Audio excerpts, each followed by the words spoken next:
Bueno, yo soy Inés Pérez, soy psicóloga general sanitaria y neurocientífica. Y antes de empezar con esta sesión, bueno, pues para mí es muy importante poder dedicar pues unas palabras, ¿no?, de apoyo y solidaridad con el pueblo valenciano y con aquellas regiones, ¿no?, de Castilla-La Mancha y Andalucía pues que han sufrido y todavía a día de hoy sufren el impacto, ¿no?, y las consecuencias de la Dana.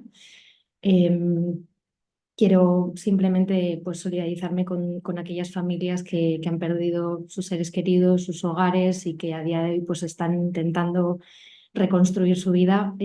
Espero que esta sesión pues, nos sirva a todos para reflexionar, ¿no?, como nuestro rol como profesionales, y espero que también pueda contribuir, ¿no?, con un pequeño grano de arena pues, a fomentar que todas esas personas y también intervinientes y voluntarios que están bueno, al pie del cañón en todo esto, pues puedan tener herramientas y sentirse apoyados en todo este proceso. Bueno, sin más dilación, pues eh, brevemente vamos a abordar a lo largo de esta ponencia algunos aspectos, ¿no?, que nos lleven a profundizar y a entender un poco más sobre cuáles son las reacciones humanas esperables, ¿no?, las reacciones emocionales, psicológicas, físicas que podemos encontrar y que suceden tras la vivencia de un suceso traumático. Además de comprender pues, bueno, qué estrategias podemos emplear para el apoyo emocional y psicológico después de la vivencia de un suceso de esta magnitud, y bueno, también entender el papel fundamental que tiene la resiliencia y el crecimiento postraumático en todo esto. Espero que no solo sea un lugar en el que compartir información, sino que, como decía antes, pues podamos reflexionar como profesionales y como sociedad pues, la mejor manera de contribuir a que todas estas personas puedan recuperar, ¿no?, lo antes posible su bienestar. Antes de nada, me gustaría hacer pues, algunas aclaraciones terminológicas, ¿no? Y bueno, pues en primer lugar, reflejar, ¿no?, definir qué entendemos por suceso traumático. Un suceso traumático es aquel que pone en peligro la integridad física o psicológica de una persona y que habitualmente, y esto es una característica muy definitoria, ¿no?, de un suceso traumático, y es que deja a la víctima en una situación que no es capaz, ¿no?, con los recursos que tiene, de afrontar lo que se le viene encima, ¿no? Por lo tanto, decimos que atenta contra la percepción de seguridad de una persona. Un suceso traumático rompe las reglas del juego, rompe todos los esquemas que habitualmente pues utilizamos, ¿no?, empleamos para funcionar en nuestro día a día. Por tanto, efectivamente, la percepción de seguridad se quiebra, se rompe, y tenemos, ¿no?, como nuestro organismo pues intenta reaccionar para poder ayudarnos a sobrevivir a una situación de peligro, ¿no?, de peligro extremo. Bueno, sabéis que esta charla surge un poco pues, en relación a la Dana, ¿no?, y a los acontecimientos que han vivido pues, en la Comunidad Valenciana, Castilla-La Mancha, Andalucía, estas lluvias torrenciales, las inundaciones, las pérdidas humanas, materiales, de infraestructura, emocionales, y las consecuencias que todo esto puede tener. Y sabemos que los sucesos traumáticos pueden tener diferentes orígenes. Eh, Podemos definir sucesos traumáticos de origen natural, como el caso que nos ocupa, y también sucesos intencionales, es decir, que se pueden atribuir a la acción humana, y aquellos que son accidentales, como puede ser un accidente de coche. Y en este caso, ¿no?, pues os invito a reflexionar. Evidentemente, el origen de todo este desastre está en un fenómeno natural de una magnitud pues, excepcional, ¿no?, que ha generado todos estos daños, pero es compartido, ¿no?, todo este sentimiento que estamos viendo por parte de los afectados, de las personas ahí encargadas pues, de desprotección, ¿no? Por tanto, simplemente os lanzo un poco esta reflexión, ¿no?, de si es posible que también este suceso pues tenga ciertas implicaciones, ¿no?, que vayan más allá de un suceso, de un desastre natural, y que por tanto, como veremos, también esto afecte en las reacciones que podemos esperar, ya que el origen del suceso traumático también de alguna manera sabemos a través de la literatura que condiciona y afecta, ¿no?, a las reacciones que podamos esperar al respecto. Otro de los conceptos que es importante que aclaremos es entender qué es una crisis. Definimos una crisis como un estado temporal y transitorio en el que se produce una desorganización brutal, tanto de las emociones, la conducta, como de los aspectos cognitivos, y que ocurre cuando una persona tiene que enfrentar una situación que sobrepasa terriblemente los recursos que tiene para hacer frente. Sabemos que no todas las crisis están mediadas por un suceso traumático, pero un suceso traumático, ¿no? Evidentemente, como decíamos, genera o moviliza una reacción pues, muy extrema, ¿no? Que podemos conceptualizar como una crisis.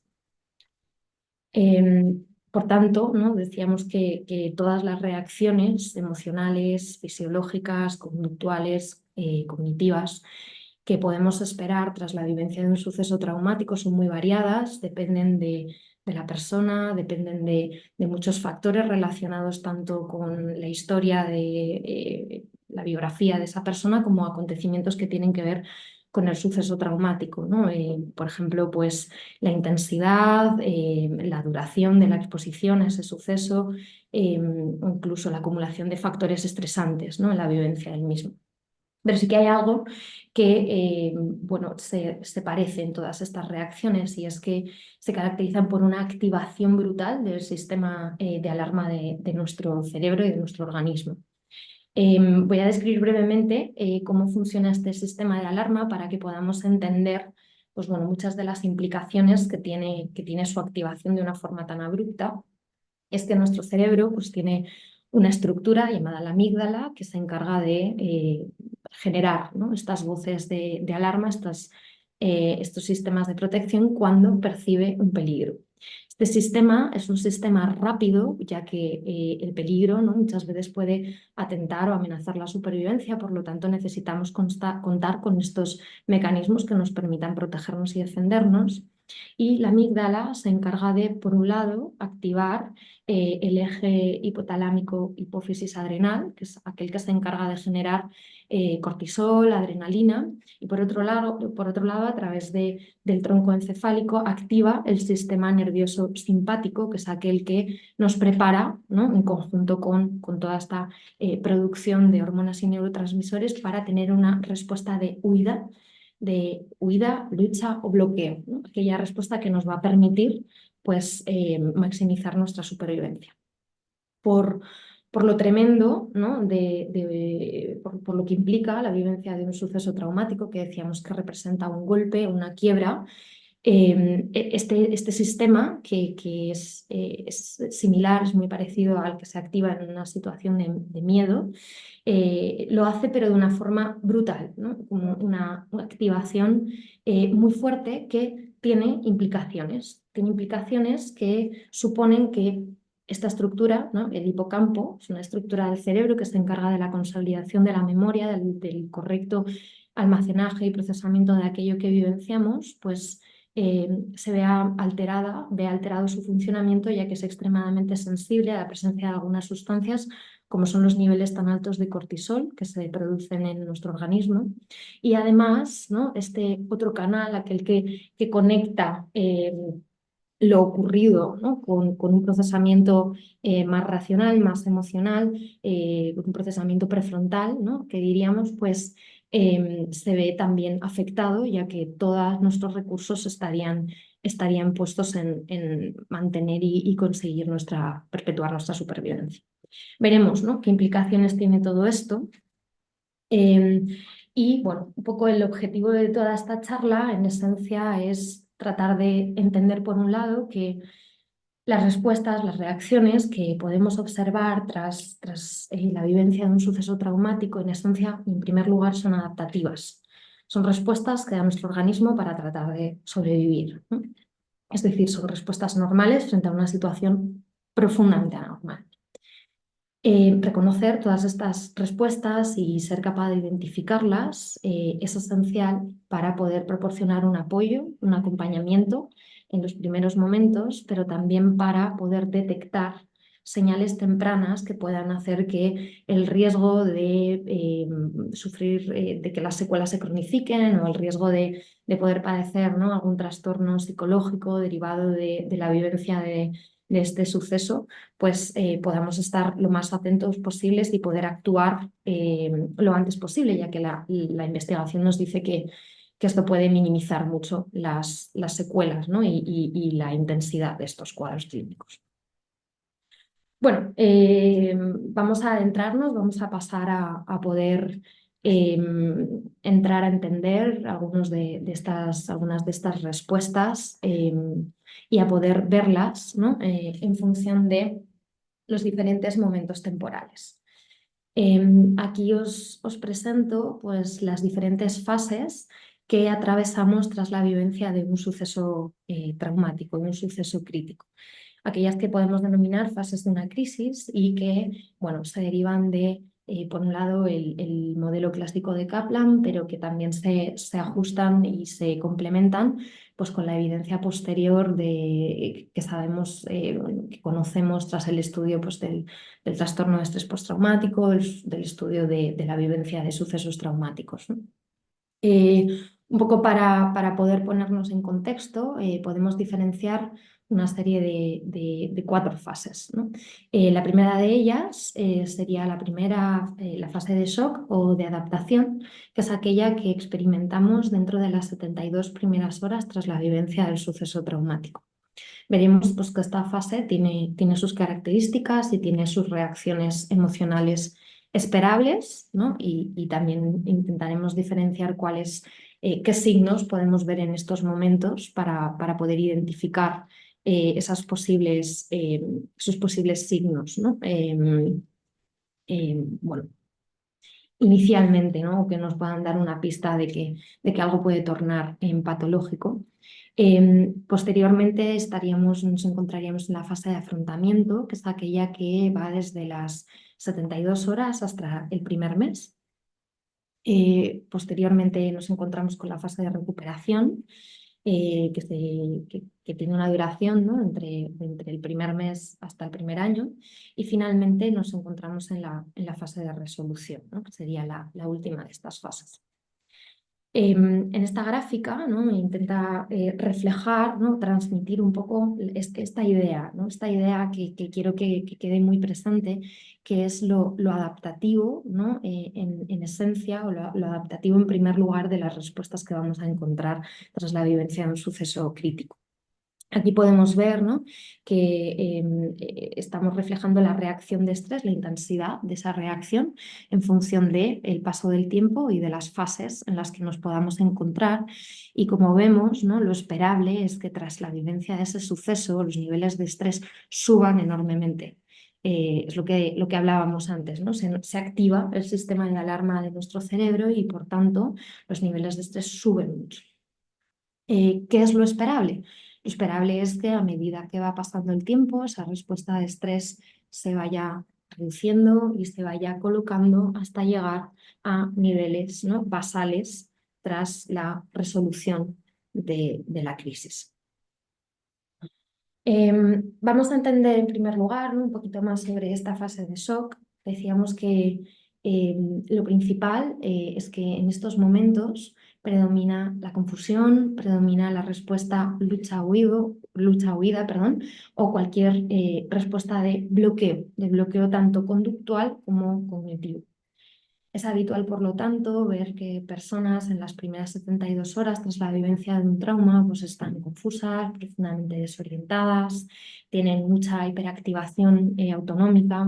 Podemos ver bueno, pues signos de temblores, ¿no? Tensión muscular, podemos ver incluso reacciones fisiológicas pues, un poco más extremas, vómitos, incluso podemos observar hiperventilación, embotamiento emocional, ¿no? Esto que decíamos de bloqueo también de las respuestas emocionales, incluso la negación de lo ocurrido, la percepción del tiempo cambia completamente.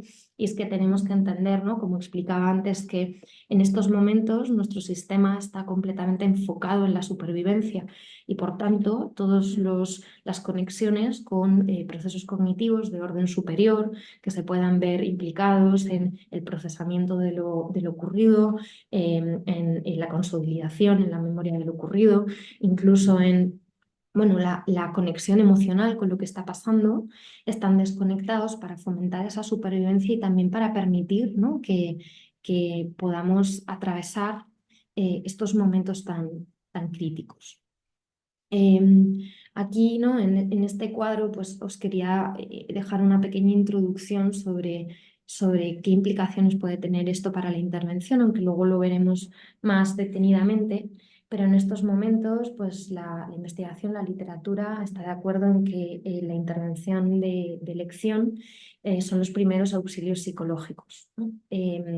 Esta intervención, los principales objetivos que tiene son los de, bueno, pues poder asegurar la seguridad de los afectados en primer lugar y pues poder ayudarles a normalizar todas estas reacciones fisiológicas, emocionales que están experimentando y conectarlos con aquellos servicios de emergencias, con aquellos servicios que puedan brindar sus necesidades básicas respecto a su seguridad física como a su seguridad emocional y asimismo también poder conectarles con su red de apoyo.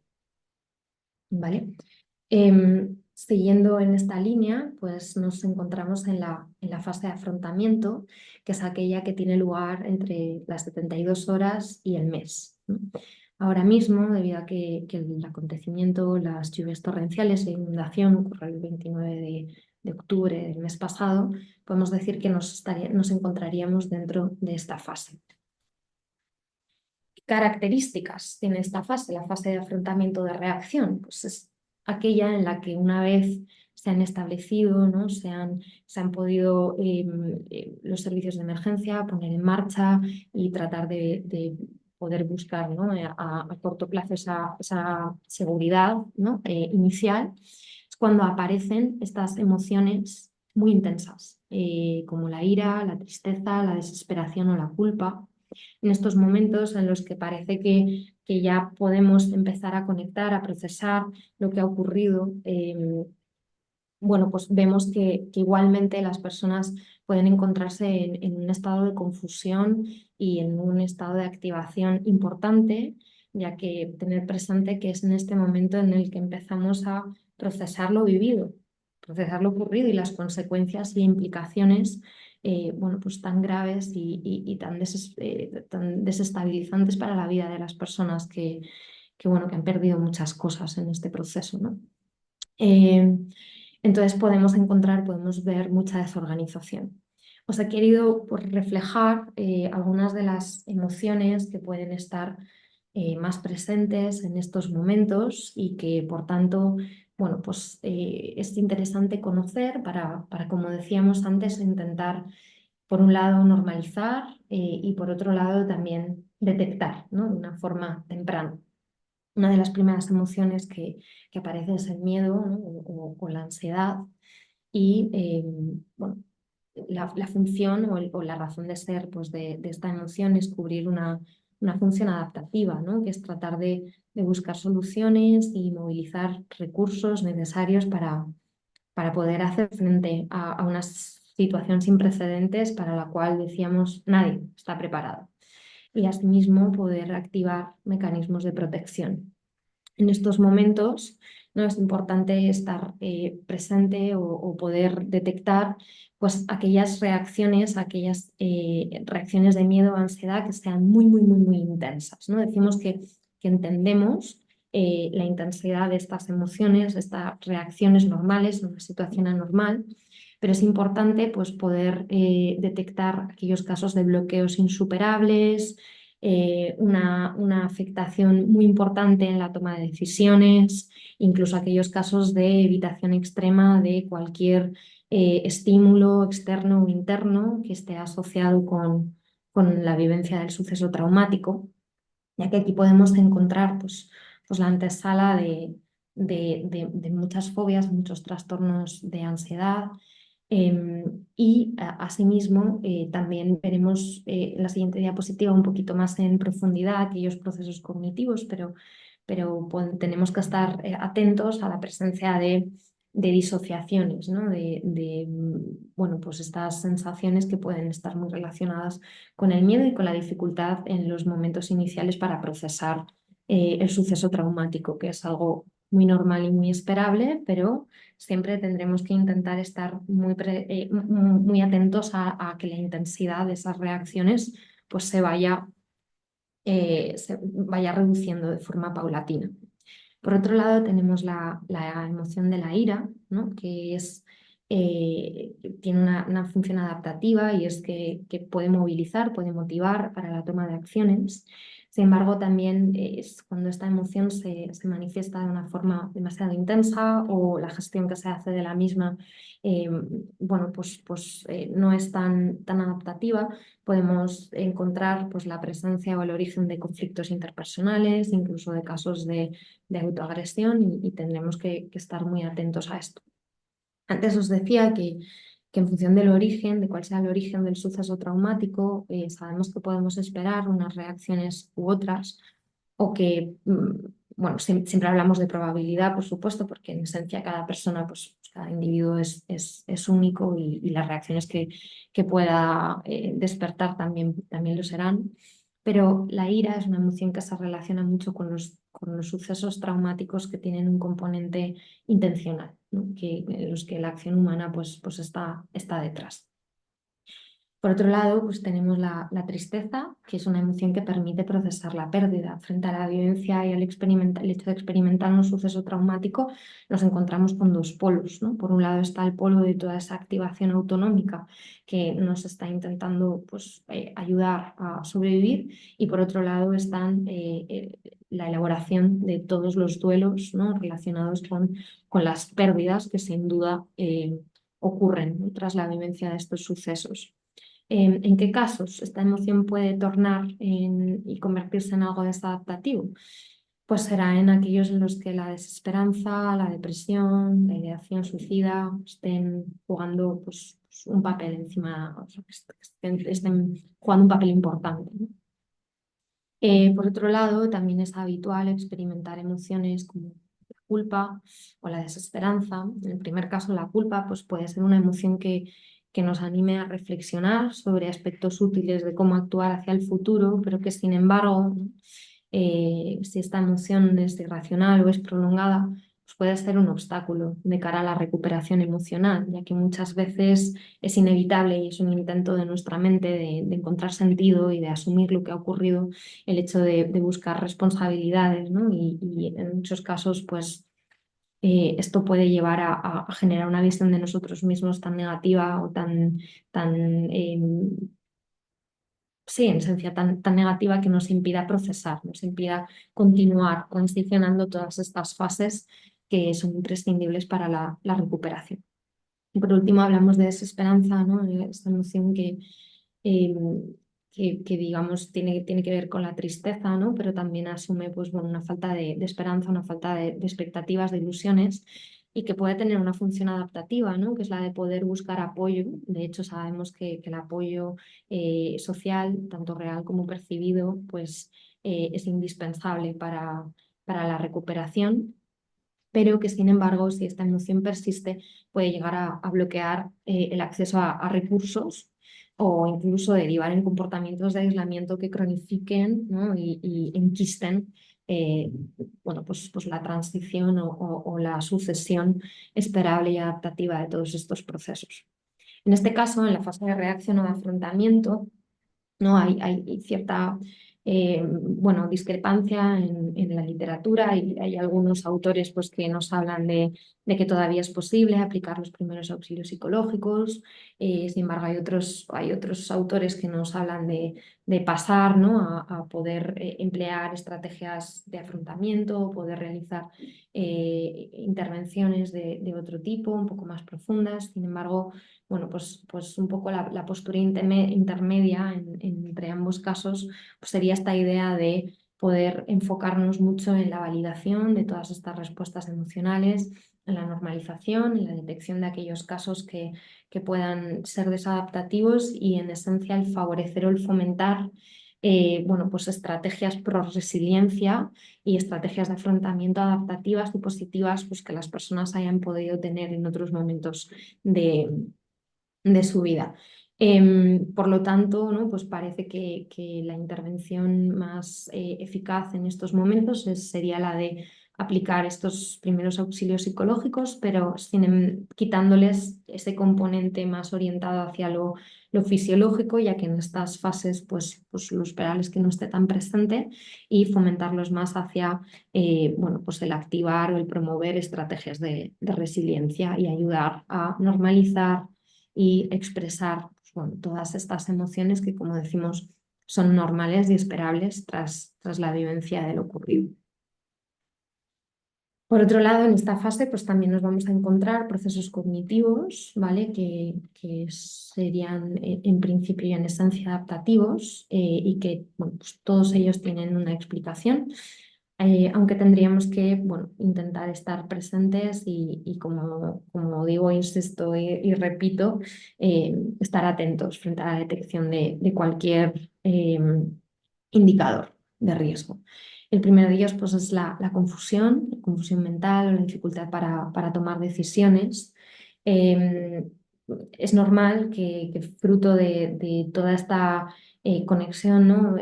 Con los sistemas límbicos que nos están llevando a procesar, a empezar a integrar, a empezar a acercarnos a entender lo ocurrido, surjan pensamientos dispersos, caóticos, que el miedo a cometer errores pues, nos lleve a la procrastinación, a la incapacidad de hacernos cargo pues, de cuestiones pueden ser muy simples, ¿no? Muy del día a día, que sin embargo pues, de repente se ven obstaculizadas por todo lo que está pasando. Siempre hay que tener muy presente que por un lado tenemos el acontecimiento o el componente objetivo, es el propio suceso traumático, pero por otro lado, ¿no? Siempre vamos a tener que ser muy conscientes de la existencia de un proceso, de procesos subjetivos que tienen que ver con todas estas reacciones. En este caso, ¿no? En el caso de la confusión, la dificultad de la toma de decisiones, pues como os comentaba antes, la activación del sistema de alarma pues, prioriza la supervivencia antes que el conectar o bueno, el generar procesos cognitivos de orden superiores, como si nuestro cerebro, para poder concentrarse al máximo en garantizar nuestra propia supervivencia, pues corta, ¿no? Con esos procesos. Y el recuperar pues, esa conexión, teniendo en cuenta toda la sobreactivación que también implica el conectar con todas estas emociones, puede tardar un tiempo.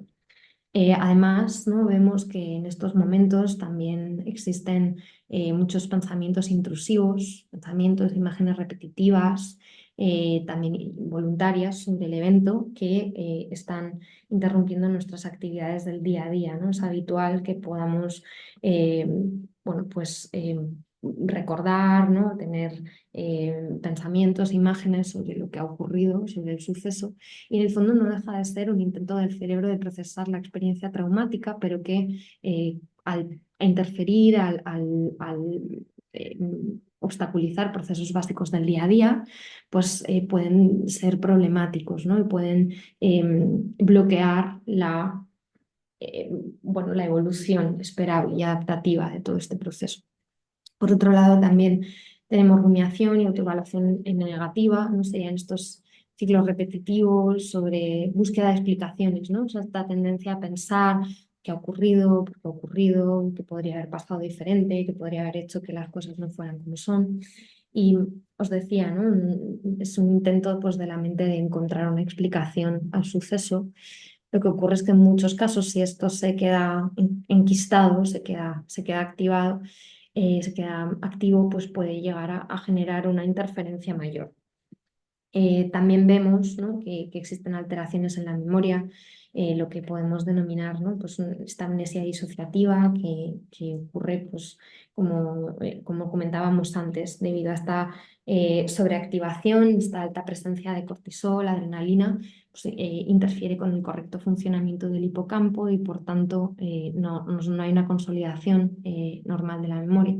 Esta amnesia, que es esperable, ¿no? Pues también es importante estar presente, ya que en última instancia, si todos estos recuerdos pues, siguen bloqueados, también se compromete la capacidad de expresar emocionalmente, de buscar apoyo, de reevaluar cognitivamente lo ocurrido, ¿no? Y ir generando todas estas estrategias cognitivas que nos permitan ir procesando, ¿no? y colocando lo vivido.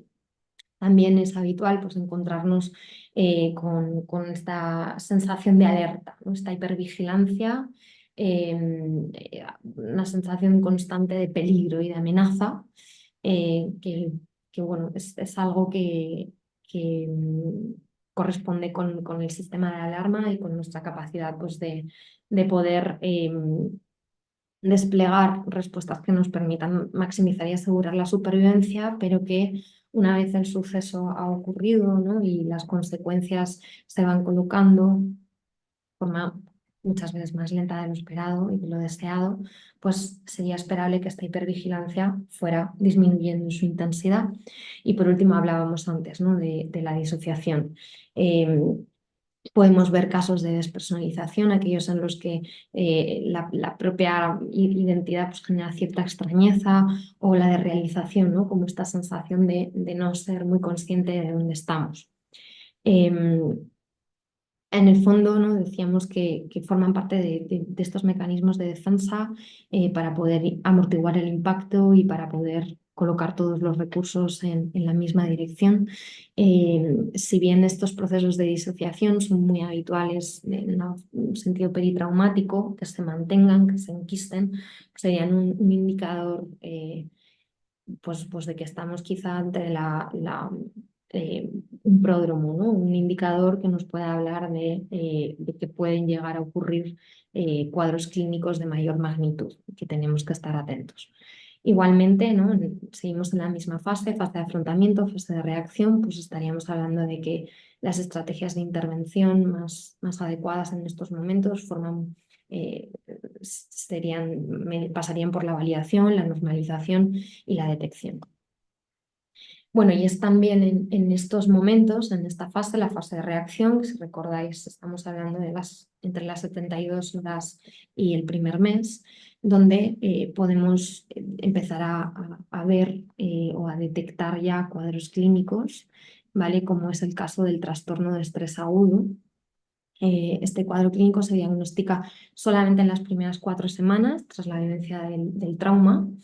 Podemos decir, ¿no? En los estudios, los autores pues, están de acuerdo en la idea de que este cuadro clínico sería la antesala del trastorno de estrés postraumático. Esto no quiere decir que por cumplir criterios clínicos de este cuadro sí o sí tengamos que ¿no? se vaya a concluir en un diagnóstico de trastorno de estrés postraumático. Si bien es importante bueno, pues tenerlo en cuenta para poder intervenir lo antes posible. En muchos casos remite de forma espontánea y este cuadro se caracteriza pues, fundamentalmente por 4 grupos de síntomas, ¿no? Por un lado estarían los síntomas disociativos, de manera intensa, ¿no? Que es lo que hablábamos, esta desconexión de cuerpo, de mente, este embotamiento emocional muy intenso. Además, también en este cuadro clínico se caracteriza por la existencia de reexperimentaciones. Una reexperimentación se diferencia de un pensamiento intrusivo en tanto que no solo recordamos lo ocurrido, sino que es un recuerdo extremadamente vivido, que además va emparejado en muchas ocasiones a las reacciones emocionales que ocurrieron en el momento en el que se produjo, ¿no? en primera instancia, esta respuesta emocional tras el suceso traumático. Más también vemos muchas conductas de evitación cognitiva y evitación conductual, es decir, tanto a pensamientos como a experiencias internas en general, así como a estímulos externos que puedan estar relacionados con el suceso traumático. Y el último grupo de síntomas, pues estaría aquellos en los que hay una activación fisiológica muy extrema, por lo tanto hay una experiencia de ansiedad muy intensa que puede manifestarse pues, a través de una inquietud constante, una hipervigilancia, una hiperfocalización, incluso dificultades para conciliar el sueño, temblores constantes, ¿vale? Estaríamos hablando en ese componente más fisiológico que se queda, ¿no? en activo y que puede llegar a cronificarse. Todos estos síntomas, por supuesto, pues suponen un malestar pues, clínicamente significativo e interfieren con el día a día y con esa recuperación de la normalidad de la persona afectada. ¿No? Un poco es importante pues, que podamos recordar, y una de las primeras conclusiones que podemos sacar de todo lo comentado hasta ahora es que las personas que viven un suceso traumático tienen reacciones normales y lo que es anormal es la situación que viven, y por lo tanto es importante en estos momentos validar, normalizar y promover factores de resiliencia, así como identificar personas vulnerables, un riesgo y señales desadaptativas o síntomas de trastorno de estrés agudo para derivarlos a una intervención secundaria. Siguiendo con las fases de la crisis, pues la siguiente fase sería la fase de recuperación, aquella que tiene una duración comprendida entre el primer mes después del suceso traumático hasta el año. Y esta fase pues, se caracteriza porque la persona, ¿no?, empieza a movilizar recursos tanto internos como externos para poder afrontar el evento traumático, ¿no? Intenta buscar sentido, intenta buscar soluciones. Y bueno, pues en esta fase me ha parecido oportuno pues, el poder detallar o explicar algunas de las estrategias de afrontamiento adaptativas, saludables, que podemos poner en marcha. Si bien es cierto que incluso podemos utilizarlas en momentos previos, por ejemplo, las estrategias emocionales, ¿no? O en momentos iniciales, como las estrategias fisiológicas, pues que serán muy útiles de cara a aplicar esos primeros auxilios psicológicos en la fase de shock y de impacto, pero que también serán importantes en otros momentos, ¿no? Al final, cada persona reacciona de una forma única en función de sus propias características personales y de aquello que le ha tocado vivenciar y experimentar. Pero bueno, es útil conocer todas ellas, ¿no? Por un lado, respecto a las estrategias de afrontamiento emocional, pues podemos comprender aquellas que tienen que ver con la expresión, ¿no? Expresar sana, expresar aligera y fomentar o poder tirar, ¿no?, de ese hilo será muy útil para poder ayudar a que la persona procese y coloque aquello que ha vivenciado. Y en este sentido, pues será importantísimo validar. Validar, luego veremos un poquito más adelante algunas estrategias para poder llevar a cabo este proceso de una forma positiva, pero validar consiste en permitir todo lo sentido, todo lo expresado, todo lo vivido, sin juicios, sin crítica y sin tratar de apartar, ¿no?, las emociones o el malestar de la mesa. Además, también la compasión hacia uno mismo pues, será muy importante de cara a poder cuidarse y cuidar esta sensación ¿no?, la identidad, la autonomía, la autoeficacia, etc. Asimismo, las estrategias cognitivas, que si bien no son quizá tan útiles en los primeros momentos y tampoco en la fase de reacción o afrontamiento, aunque depende mucho de los casos, pero una vez la persona empieza a situarse, será útil pues, poder reevaluar y exponerse al suceso traumático, ¿no? Procesar lo que ha ocurrido, dándole otras connotaciones, ¿no?, fruto de la capacidad ahora sí de poder poder relacionar pues su sistema cognitivo, su sistema emocional con aquello que se ha experimentado, con esas memorias que quizá puedan seguir un poco fragmentadas. Y también será muy útil pues, fomentar la resolución de problemas para promover la autonomía y la autoeficacia, que son aspectos tan importantes para el bienestar, así como pues, favorecer el establecimiento de metas realistas, que la persona pueda ir viendo que puede ir consiguiendo, ¿no?, pequeños objetivos y que eso contribuya en su sensación de bienestar. En relación con todo esto, pues el reconstruir rutinas que están tan afectadas y tan impactadas por lo extraordinario de los acontecimientos es importantísimo y es necesario, así como conectar con actividades significativas para la persona y con una búsqueda activa de apoyo, ¿no? O sea, favorecer redes de apoyo, de resiliencia, vínculos, esto que es absolutamente tan importante en general y que todavía se torna en más importante en estos momentos tan extraordinarios, tan extremos. En relación con esto, pues pues las estrategias de afrontamiento sociales, ¿no? Decíamos fortalecer las redes de apoyo y buscar una comunicación abierta, una ayuda mutua, será tan indispensable. Por otro lado, como estrategias fisiológicas, pues son muy útiles en esos momentos de shock, en esos momentos más iniciales, incluso cuando nos encontramos con esas reexperimentaciones, en los casos más agudos o más graves, pues las técnicas de relajación y desactivación, pues la respiración diafragmática, la relajación progresiva de Jacobson, incluso las técnicas de grounding, de contacto con tierra, que nos permiten pues estar más conectados en el momento presente, ¿no? y establecer esas raíces desde las cuales pues, procesar y mirar hacia lo ocurrido. Y en estos momentos pues, también serán importantísimas las estrategias de afrontamiento basadas en la resiliencia, aquellas que nos permitan reconstruir nuestra narrativa, la narrativa de lo ocurrido, de lo vivenciado, pues, de una forma positiva y que nos permita reconocer logros y fortalezas dentro de todo lo ocurrido.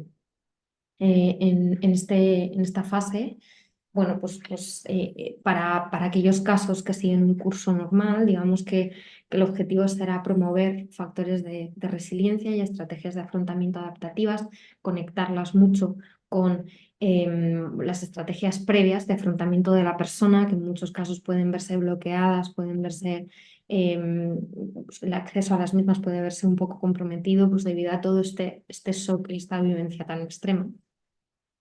Y finalmente, ¿no? En la fase de resolución, digamos que si todo transcurre, ¿no? de una forma normal, esperable, pues llegaríamos a este punto en el que la reacción de estrés se disminuiría y permitiría pues, reorganizar nuestra vida después de la vivencia del suceso traumático y marca el final de este proceso y la recuperación del equilibrio emocional y psicológico tras la vivencia del mismo. Para mí este es un dato muy importante y muy significativo a tener en cuenta, ya que muchas veces no existe el mito, existe la idea de que la vivencia de un suceso traumático necesariamente pues, termina en el padecimiento de algún tipo de psicopatología. Y bueno, esto pues sabemos que no es así. La mayoría de las personas que han experimentado o presenciado un acontecimiento traumático no informan de trastornos clínicos significativos relacionados con el trauma. En general, un 65% de los adultos pues, se recuperan sin secuelas de un hecho traumático, lo cual no quiere decir que no pasen por momentos muy duros y muy difíciles, pero como decíamos, momentos que son esperables y que son en esencia adaptativos. Sin embargo, si bien es cierto que un 35% de todas esas personas que vivencian o que tienen estas experiencias desarrollarán un trastorno de estrés postraumático agudo crónico. Bueno, en estos momentos pues es importante entender qué es el trastorno de estrés postraumático, caracterizarlo y ponerlo en contexto. Bueno, decíamos que entre 15 y 35% de aquellas personas que viven un suceso pues terminarán desarrollando un trastorno de estrés postraumático. Y si bien es cierto que la incidencia varía y lo hace también en función al origen del suceso traumático, en general la incidencia es más baja en catástrofe, en desastre natural y más alta en trauma interpersonal. Bueno, pues lo cual nos lleva a pensar cómo nuestra naturaleza social, de seres sociales que somos, parece que nuestra mente, nuestros esquemas, nuestras creencias se ven muy impactados, ¿no? Se ven muy destruidos cuando son otras personas las que provocan estos sucesos.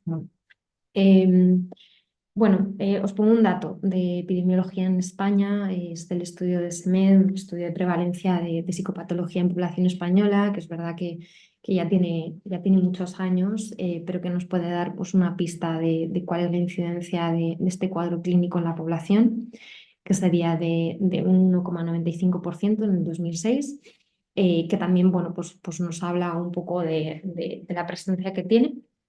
Y otros estudios internacionales pues también nos hablan de rangos de entre un 0,5 y 3,5% de prevalencia. vemos que es un cuadro clínico que se suele, que es más presente, es más prevalente en mujeres, pues quizá podamos plantearnos si en hombres, pues la vivencia de estos sucesos y ese porcentaje de personas, ¿no? Pues que por sus factores personales pueden tender a la cronificación y a a la patologización de lo vivenciado, quizá puedan estar sublimando de otras formas, lo veremos un poco más adelante. Y precisamente, ¿no? Aquí tenemos una información interesante y es la relación con la comorbilidad, es decir, con otros cuadros clínicos que se asocian a la existencia de un cuadro de trastorno de estrés postraumático y vemos que la depresión, el abuso de sustancias, conductas antisociales, trastornos de control de impulsos son cuadros clínicos que se asocian al estrés postraumático. Bueno, el cuadro clínico tiene muchas manifestaciones, muchos síntomas en los cuatro planos, tanto fisiológico como cognitivo, conductual y emocional.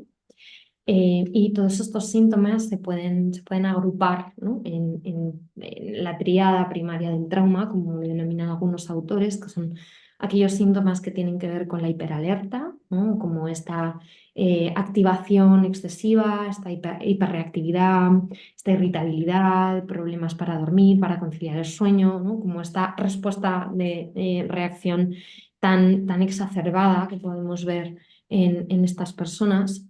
Y por otro lado, pues los síntomas tienen que ver con la reexperimentación, que decíamos que era el recuerdo extremadamente vívido de lo ocurrido, así como la manifestación de reacciones emocionales muy, muy, muy, muy, muy similares a aquellas vivenciadas en un primer lugar.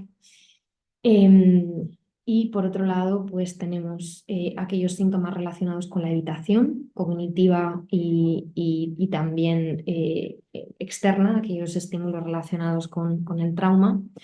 Y finalmente, bueno, pues este embotamiento afectivo, ¿no? Esta apatía, afecto negativo, tristeza, estas emociones que están muy presentes en aquellas personas con este cuadro clínico.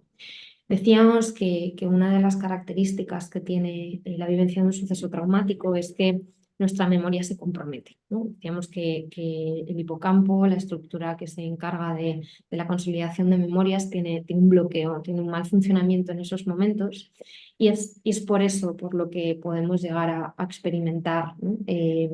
Estos recuerdos fragmentados, estas memorias distorsionadas y precisamente por eso la intervención sobre el trastorno de estrés postraumático, en esencia, el mecanismo activo que comparten todas aquellas diferentes intervenciones que se centran en esta patología, pues comparten la idea de que es importantísimo reprocesar, ya que ha habido un bloqueo sustancial en el procesamiento del cual se derivan pues estos síntomas junto con esa activación que se mantiene, que se cronifica del sistema nervioso simpático. Vale.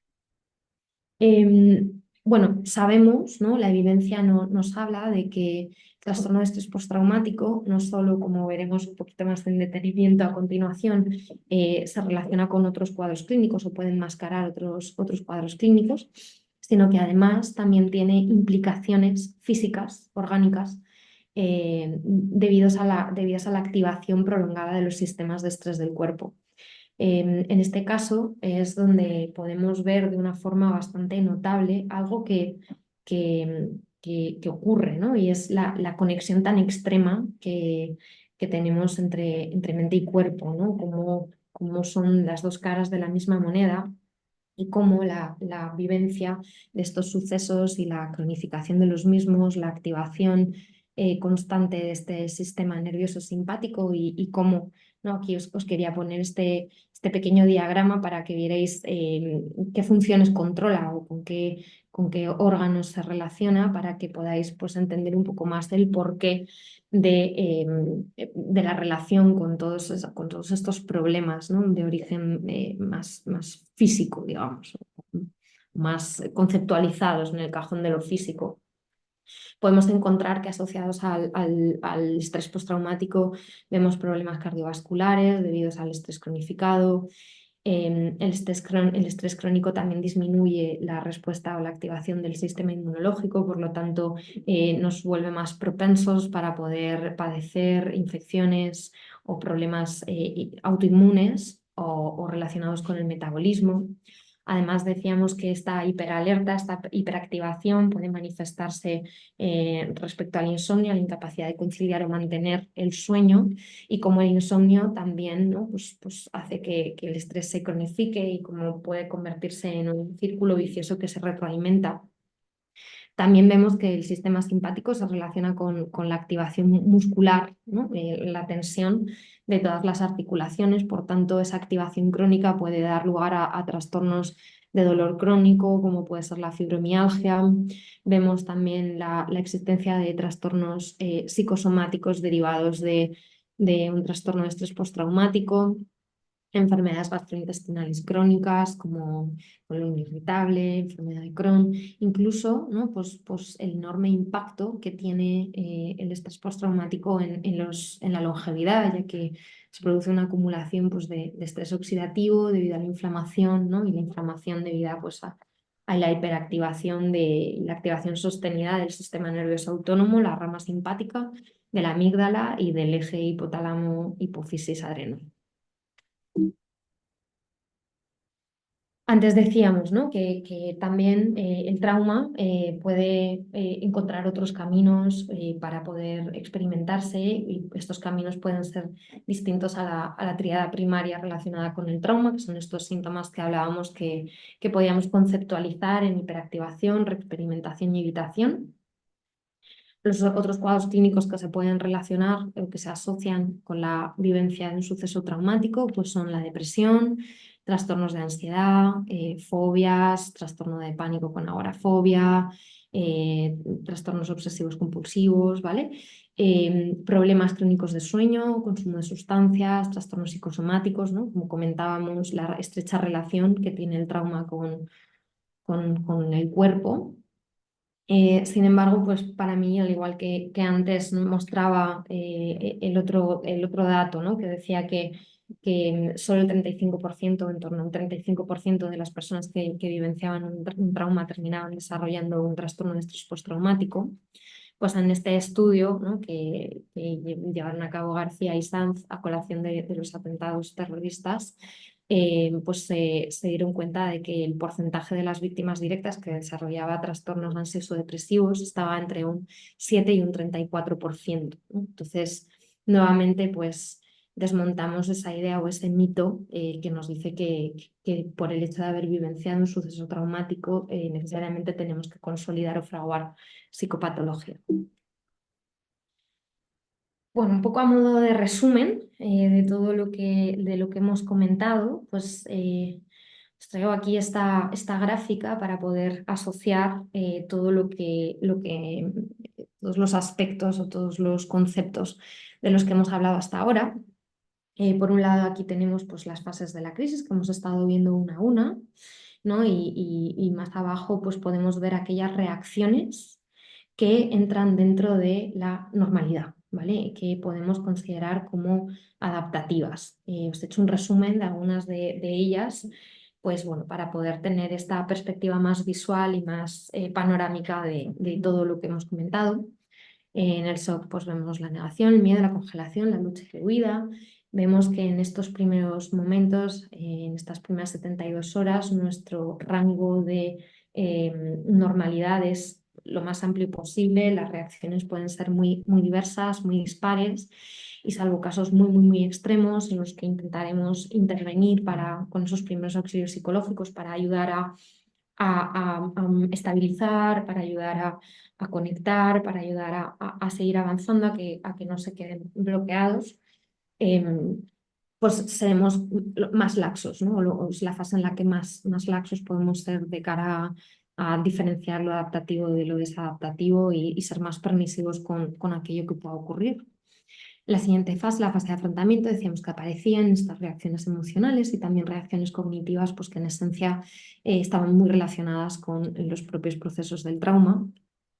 y desde la parte psicopatológica, ¿no? Vemos que en este momento podemos hablar de que cuando estos síntomas son muy intensos y vemos síntomas disociativos, reexperimentaciones, hiperactivación, que suponen o que generan un malestar clínicamente significativo, además de la evitación, ¿no?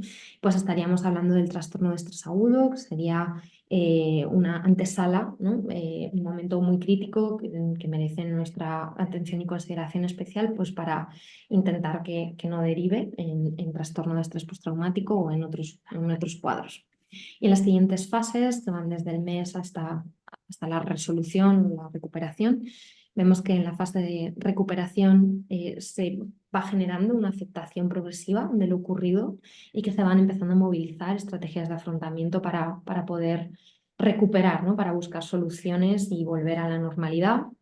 Y en la fase de resolución, pues encontraremos que podemos llegar a detectar pues resiliencia, recuperación emocional, ¿no? Ese momento en el que se produce o se restablece el equilibrio y desde la parte psicopatológica, pues en estos momentos debemos de estar presentes o debemos de detectar e intervenir en casos de que cumplan criterios de estrés postraumático o que podamos detectar alguna otra psicopatología como duelo patológico, depresión, pánico y agorafobia, consumo de sustancias, etcétera, etcétera.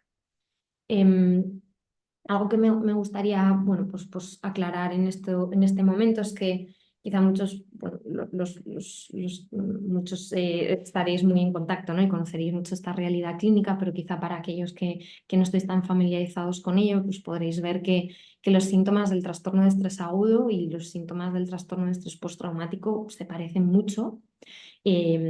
Son prácticamente los mismos y bueno, pues la diferencia es el criterio temporal, ¿no? Un trastorno de estrés postraumático solo se puede diagnosticar después de transcurrido un mes de la vivencia del suceso traumático.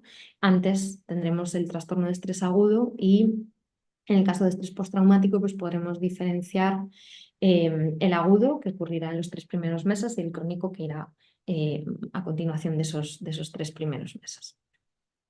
Bueno, decíamos que hemos señalado, ¿no? Esos datos en los que hay un porcentaje de la población que desarrollará psicopatología frente a otro gran porcentaje de población, de hecho la mayoría, que no lo hará. Y cabe preguntarse, ¿no? Pues de qué depende, de qué depende de que unas personas desarrollen psicopatología y otras se recuperen y continúen, ¿no? Transiten las fases de la crisis con normalidad.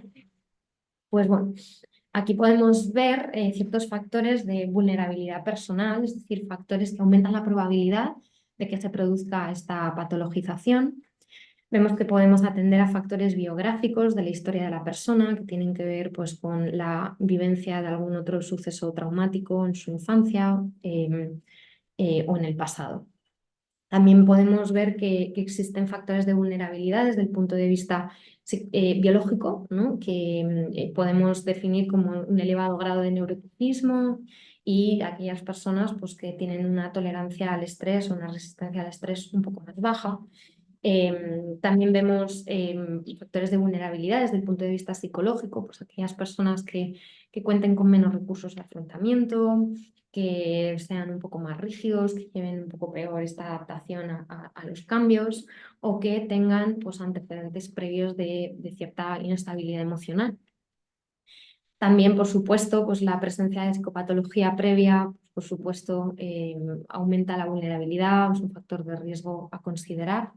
Y también aquellos sociofamiliares, personas que cuenten con una red de apoyo pues, un poco menos sólida, menos enraizada, menos estructurada, tanto a nivel familiar como social, pues también son más vulnerables, ¿no? a el impacto del suceso traumático. Además, decíamos que por un lado tenemos estos factores pretrauma, ¿no? Que ocurren antes del suceso traumático, que decíamos pues una personalidad más vulnerable, un estrés acumulado, psicopatología previa, exposición previa a traumas, pero también hay factores que se asocian al propio suceso traumático que modifican la probabilidad de llegar a fraguar, a consolidar psicopatología posterior y tiene que ver con el tipo de suceso traumático, como comentábamos, pero también con la gravedad del mismo y con la acumulación de factores estresantes o de estrés que haya tenido la persona en concreto, ¿no? Bueno, pues siendo por supuesto, ¿no?, la vivencia de un suceso traumático en cualquier caso, pues no será lo mismo pues cuando una persona tras vivir o observar o testimoniar todas esas lluvias torrenciales, inundaciones, encuentra, ¿no?, un espacio seguro en el que poder pasar la noche el 29 de octubre, aquella que tiene que hacerlo, bueno, pues en un tejado, subida a un coche o incluso pues, en presencia de pérdidas, ¿no?, de cuerpos de personas que han perdido la vida en la inundación. Además, también pues, podemos ver que hay factores post-trauma que son importantes a considerar y que tienen que ver con bueno, pues esa tendencia de anclarse en el pasado, de buscar los porqués, las razones, los motivos. Algo que decíamos que en la fase de reacción puede ser muy adaptativo y muy normal, ¿no? Necesitamos, como seres humanos, explicarnos, narrarnos, contarnos, darnos explicación a lo que ocurre, pero quedarnos muy anclados en esos momentos pues puede terminar teniendo efectos perjudiciales, así como la necesidad de buscar culpables o la negación del suceso, ¿no?, aquello que impide, bueno, pues ir transicionando hacia la aceptación del mismo. Un poco en vista a todo lo que hemos aprendido, lo que hemos visto en más detalle, pues es muy importante plantearse pues, cuáles son las estrategias de apoyo emocional que podemos utilizar en función de cada momento en el que nos encontremos. Bueno, al esquema que os presentaba anteriormente, pues le añado esas pequeñas pinceladas que hemos ido viendo en cada una de las fases sobre cuáles son las estrategias de intervención más eficaces y aconsejables en cada uno de los momentos. Y veíamos que en el caso de la primera fase de shock y adaptación, en todos los casos, ¿no?, será importantísimo recurrir a los primeros auxilios psicológicos. O sea, a continuación, en la fase de afrontamiento o la fase de reacción, vemos que también, ¿no?, decíamos que sería útil y aconsejable recurrir a los primeros auxilios psicológicos, pero menos centrados en el componente fisiológico y más centrados en fomentar factores de resiliencia, validar, acompañar, normalizar, y en los casos en los que detectemos, ¿no?, pues señales más complicadas o difíciles, pues derivar, ¿no?, a una atención más pormenorizada.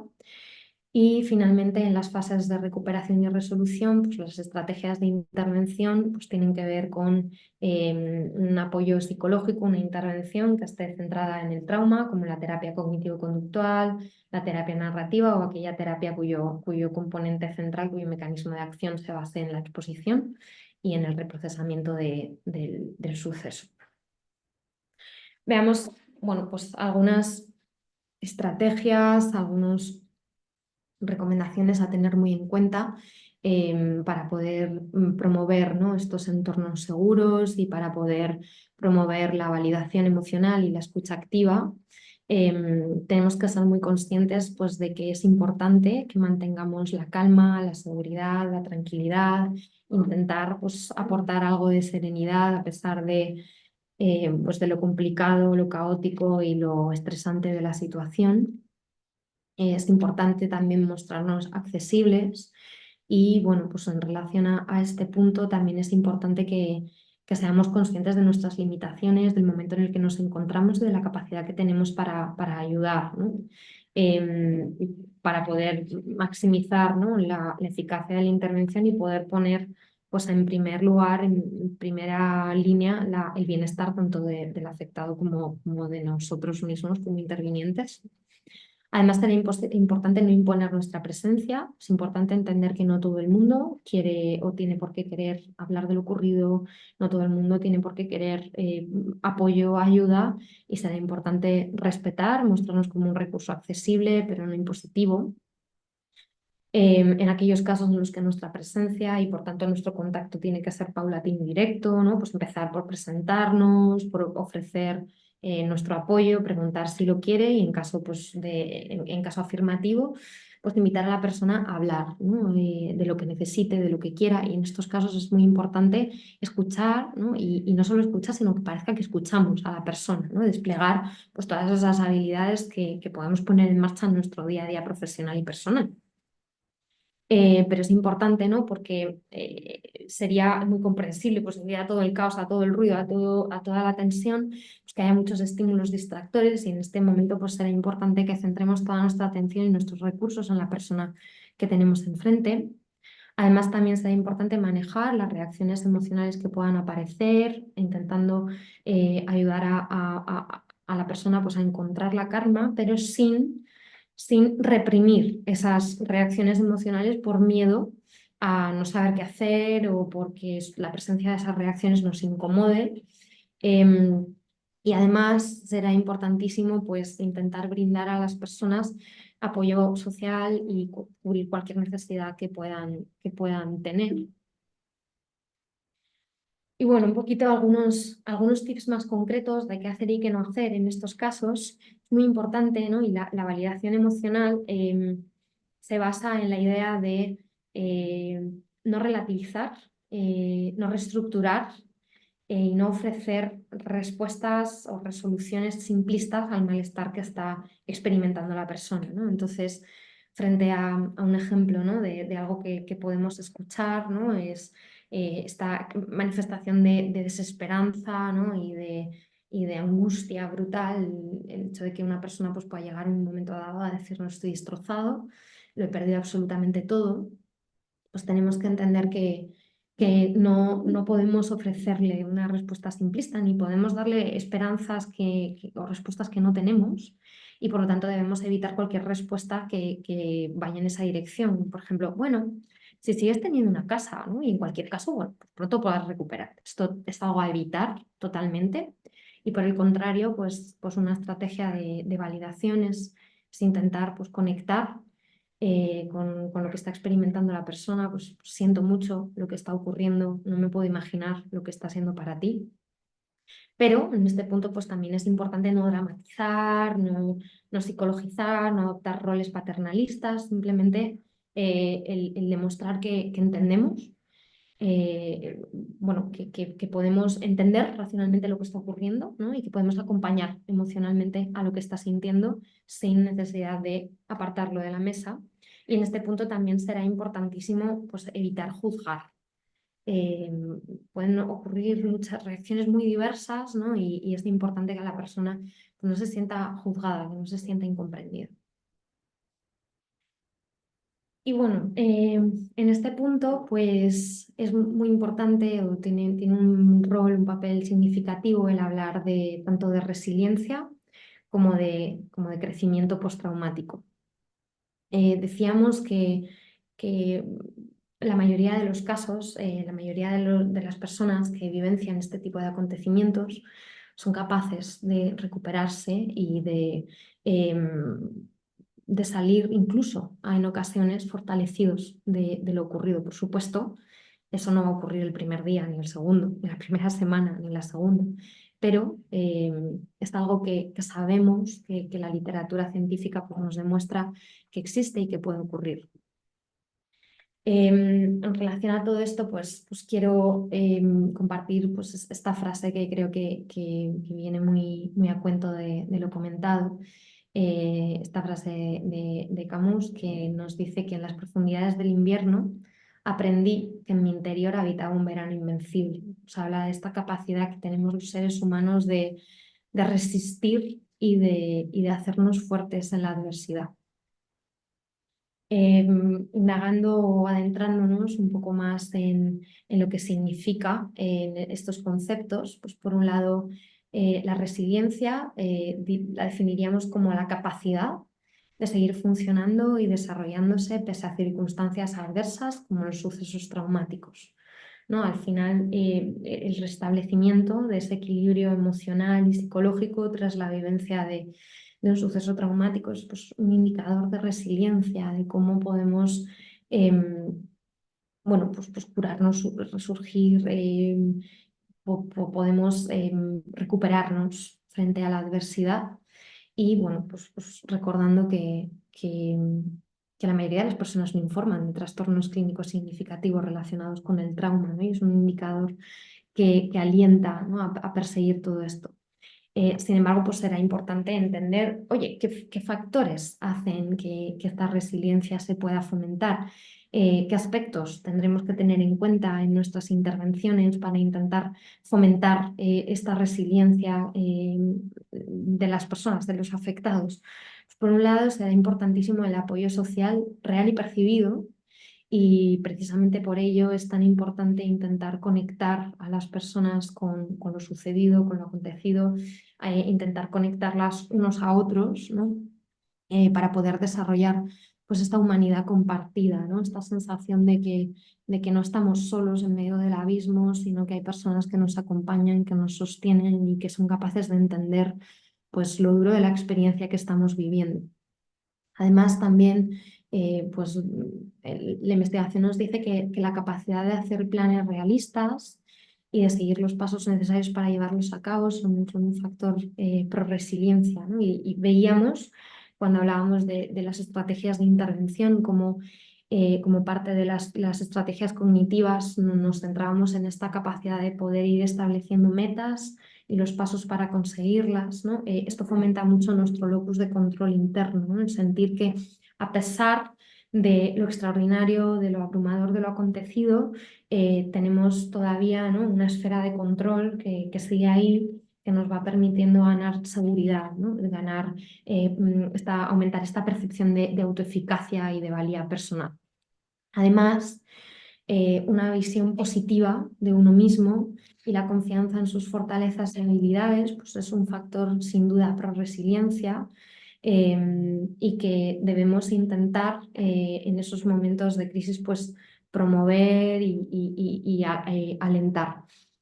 Además, el tener buenas destrezas en comunicación y en resolución de problemas pues, serán también factores muy importantes a tener en cuenta y también la gestión emocional y las estrategias de regulación emocional con las que contemos pues, serán importantísimos pues, para poder manejar lo abrupto, lo intenso, lo desolador de todo lo experimentado y todas las reacciones vivenciadas.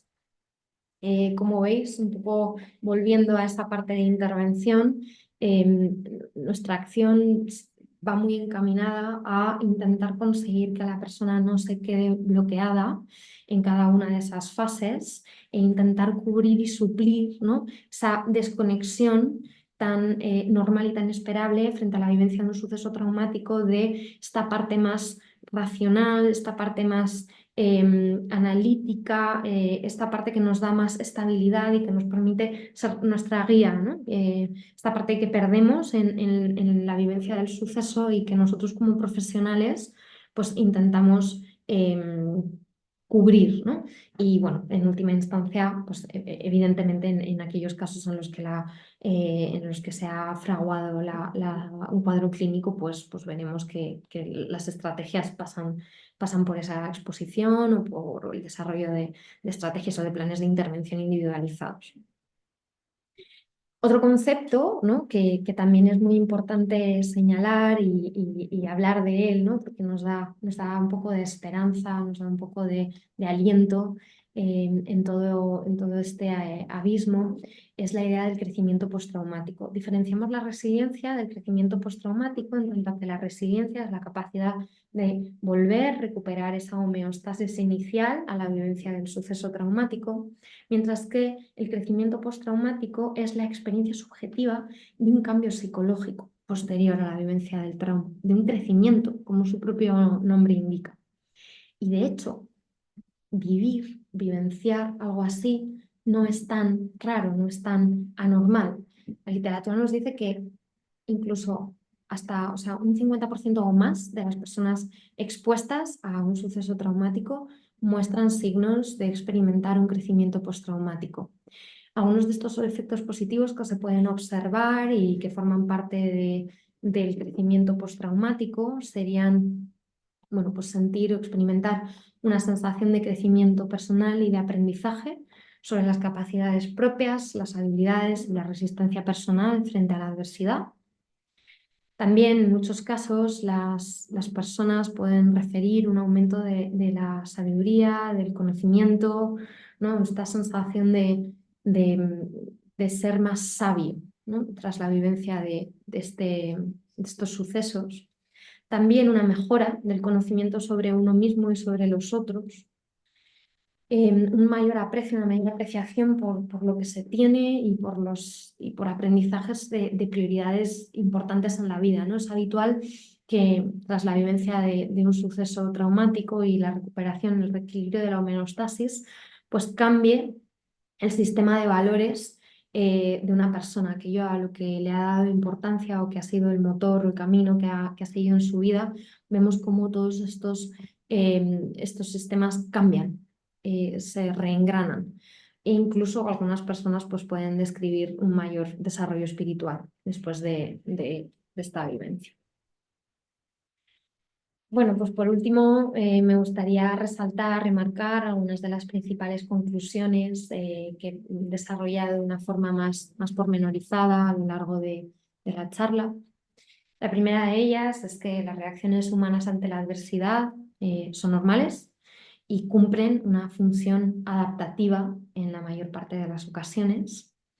Y nosotros como profesionales es importante que podamos conocerlas para poder acompañar a las personas que vivencian un suceso tan traumático que rompe su visión del mundo, su visión de sí mismos, las reglas del juego, así como poder detectar cualquier tipo de inicio de patologización que nos permita tener una respuesta más rápida. Comprender las fases de la crisis y las reacciones asociadas a cada una de esas fases nos ayuda a intervenir de forma adecuada y, por tanto, a prevenir impactos, secuelas posteriores y más difícilmente abordables que puedan surgir en el futuro. Asimismo, estrategias como la validación emocional y la escucha activa son fundamentales en el apoyo inmediato y en esta fase posterior de reacción en la que ahora mismo nos encontramos según criterios temporales tras la vivencia de la Dana. Y además, ¿no? Pues ese broche final de esperanza y de optimismo en el cual nos damos cuenta de que la resiliencia y el crecimiento postraumático son objetivos alcanzables con el apoyo adecuado y que por tanto pues como profesionales debemos tratar de proporcionar cualquier recurso y movilizar a las personas para poder conseguir llegar hasta ese punto. Una última conclusión, ya como cierre de todo lo comentado y que resume todo lo que hemos hablado y de lo que hemos abordado hoy, es la idea de que las reacciones frente a la adversidad, pese a seguir una serie de patrones que podemos identificar y que nos ayudan a orientarnos, es importante que tengamos en cuenta que son procesos pues muy individuales y que intentemos hacer una intervención que esté centrada en la persona, que tenga en cuenta sus características personales, individuales, que promueva objetivos realistas y que en todo caso pues pongamos el bienestar de esa persona pues, en el centro de la actuación. Nada, pues esto es todo, espero que haya servido de ayuda y cualquier pregunta, cualquier cosa que queráis compartir conmigo en este momento, que queráis compartir con todos, pues es bienvenida.